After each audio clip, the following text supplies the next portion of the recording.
And I'm delighted to have joining us Senator Bridget McKenzie from the National Party and former Labor MP Michael Danby. Great to see you both. Now, Bridget, I wanted to ask you, as I was saying earlier, what a great job the coalition senators did in Senate estimates this week. So many great topics we could talk about. You were superb on so many of them.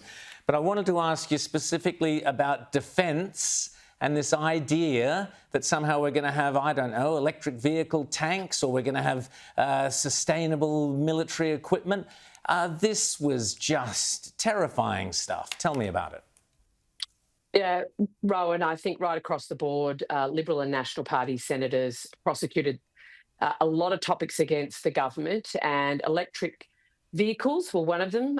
In our Defence Force, seeing the increase of electric vehicles, we have no standards around how we deal with them in flood, fire, when they break down with our emergency services. But I think the biggest thing we saw when I was questioning the Department of Home Affairs is there are no standards currently in existence for importing this technology and securing Australians' personal data, both voice and visual, and indeed assuring ourselves that it can't be controlled remotely from overseas. So on the back of that, under the 2035 targets, we know that Chris Bowen wants to bring in more than 6 million new electric vehicles, predominantly from China over the next decade. So there are huge security concerns, not to mention the inequity of, poorer Australians cross-subsidising the purchase of these expensive vehicles for more wealthier Australians. So a lot of hairs on the plan, and obviously been prosecuting that all week. And our defence bureaucrats wandering around worried about how many carbon emissions are coming from their tanks. Absolutely ridiculous nonsense. Michael Danby, obviously I want to ask you about Donald Trump's peace deal. What do you make of it? Let's hope that it takes place. I think if even the first part, the exchange of the hostages and a ceasefire happens, that's great, isn't it, Ryan? I mean, imagine for both the Israelis and Palestinians that there'll be an end to the fighting for at least a short period of time.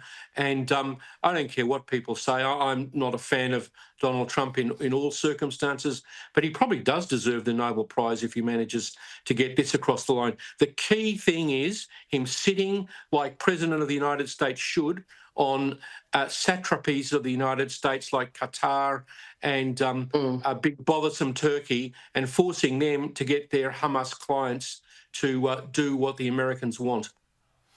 Absolutely. Now, Bridget, I want to jump back to Senate estimates and this revelation that this 62 to 70% target of Chris Bowen's, it will apply to agriculture and farming. Are your constituents aware that they've somehow got to reduce their businesses, their farms, their homes, their families, their livestock, etc., carbon emissions by 62 to 70% within a few years?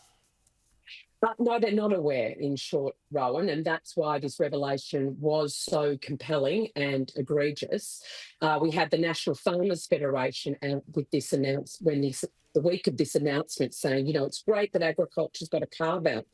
Well, turns out, Farmers Federation, you don't have a carve out, and it is once again the communities in rural and regional Australia, the intergenerational assets and our primary producers that are going to be paying for this farcical policy. I've always said net zero won't be net zero cost. Someone's always going to have to pay, and typically it's the poor and those of us out in the region, and it turns out that's exactly what's happening. So we're going to delve much more deeply into this. The other piece of evidence we found out in the agriculture estimates about this issue, Rowan, was that in all the modelling, they couldn't tell us how much prime agricultural land was going to be required to host all the renewable projects, the transmission lines, the wind farms, the batteries, etc., to actually make the 2035 and 2030 targets happen. So that is a grave concern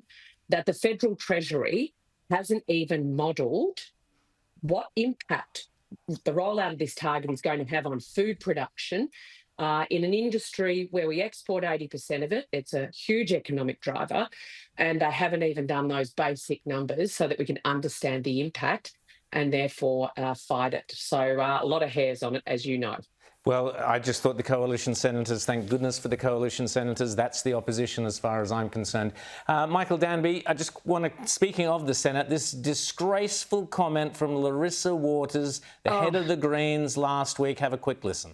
My heart goes out to the families of those people.